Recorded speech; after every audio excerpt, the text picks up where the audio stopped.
नमस्ते साथियों, आपके अपने YouTube channel textile with Bharti ji पर एक बार पुनः आपका हार्दिक स्वागत।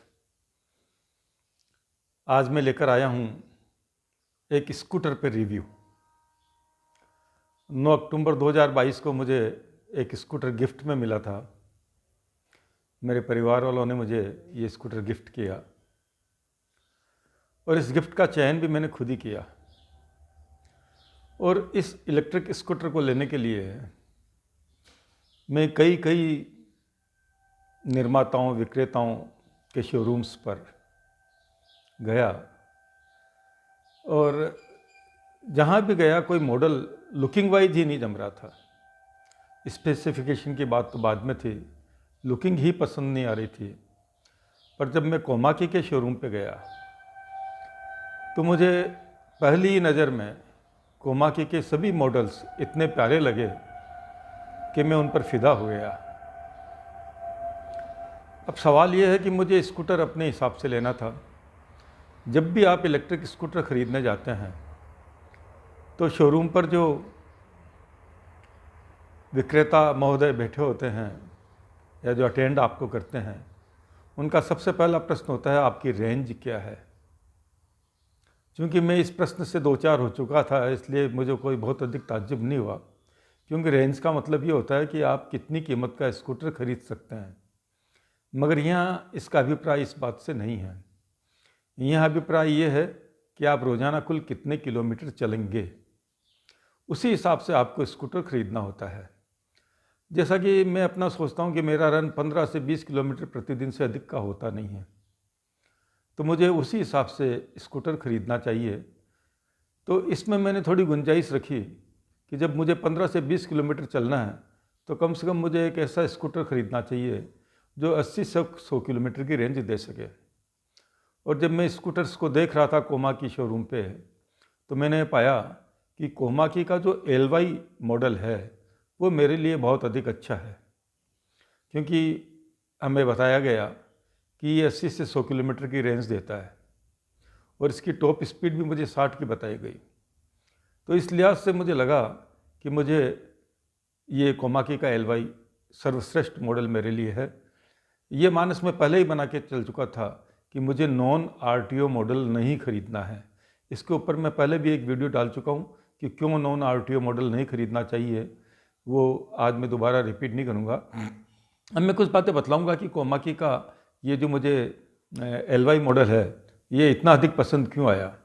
मैं आपको यह नहीं बतलाऊँगा कि इसमें बैक गियर है, इसमें 3 गियर है, इसके अंदर ऑन ऑफ लाइट का स्विच है, बहुत बढ़िया हॉर्न है, और ये सब बातें कॉमन सी है, तो इनकी चर्चा मैं यहाँ नहीं करूँगा। मगर जो फीचर्स मैंने और इसमें पाए, उन फीचर्स की वजह से मुझे लगा कि ये मेरे लिए बहुत अधिक अच्छा है। सबसे पहला तो इसका सस्पेंशन की बात करूँगा। इसमें फ्रंट व्हील में टेलीस्कोपिक सस्पेंशन लगे हैं। टेलीस्कोपिक सस्पेंशन होना कोई बहुत बड़ी बात नहीं है, मगर एक मजबूत टेलीस्कोपिक सस्पेंशन होना, क्योंकि मैंने और भी कई स्कूटर्स को ट्राई करके देखा था, राइडिंग भी ली मैंने, उनकी टेस्ट राइड भी लिया, मगर जो सस्पेंशन इसके मुझे लगे, मुझे अपने खंतों पर कतई कोई ज़ोर महसूस नहीं हुआ और मुझे लगा कि ये मेरे जैसे बुढ़े आदमी के लिए सर्वश्रेष्ठ सस्पेंशन है। इसलिए मैंने पहला कारण ये रहा।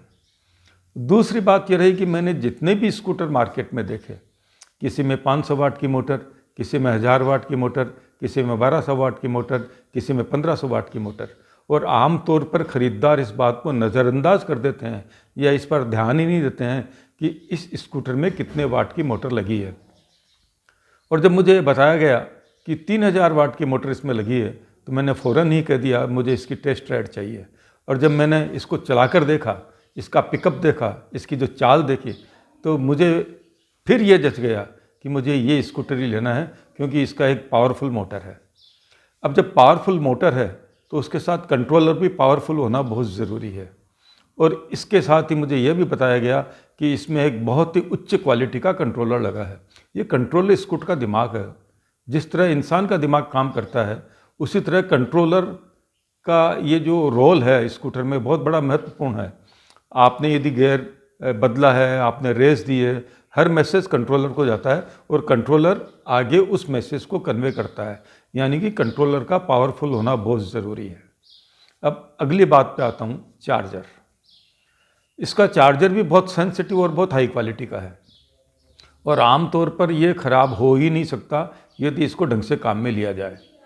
बैटरी चार्जिंग का क्या तरीका, स्कूटर चार्जिंग का आपका क्या तरीका होना चाहिए, इसके बारे में मैंने चैनल पे एक अलग से वीडियो और डाला हुआ है। यदि आप उसे देखेंगे तो मैं आपको कहता हूँ आपका चार्जर बरसों बरसों तक ख़राब नहीं होगा।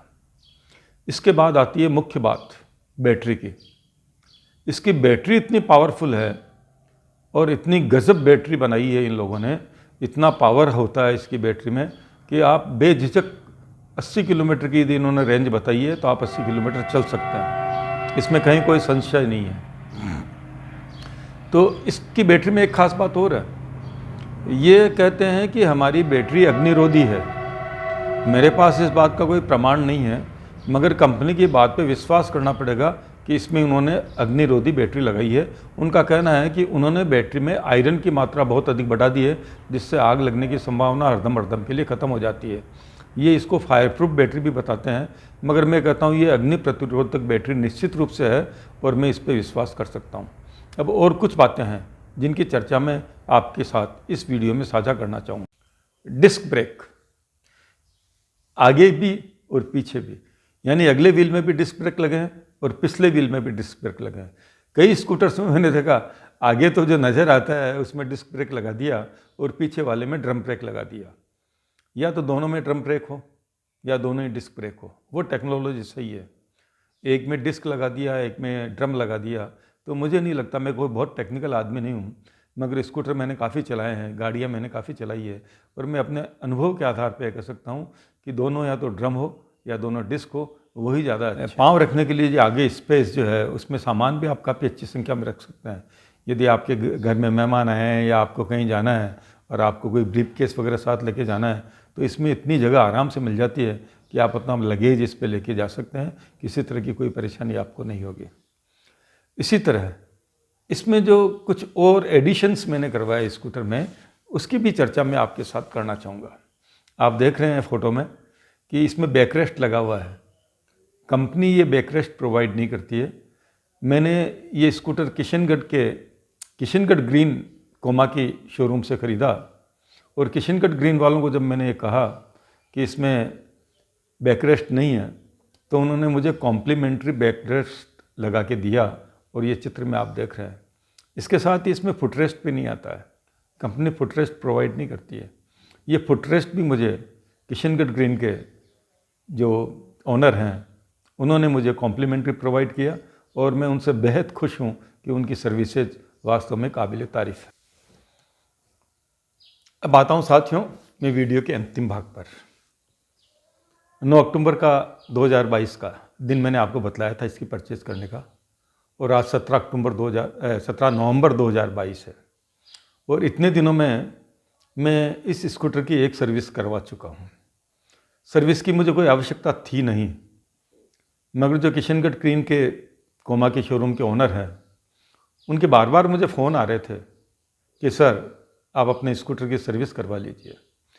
यानी कि मैं बहुत उत्साहित हूँ कोमाकी से कि इनके पास स्वयं का सर्विस हाउस है और वहाँ स्कूटर्स की सर्विस का ये पूरा ध्यान करते हैं और वेल बिहेव्ड और वेल मैनेज्ड वे में इनका सर्विस सेंटर है और मुझे किसी तरह की कोई तकलीफ़ ही नहीं हुई इतने दिनों में।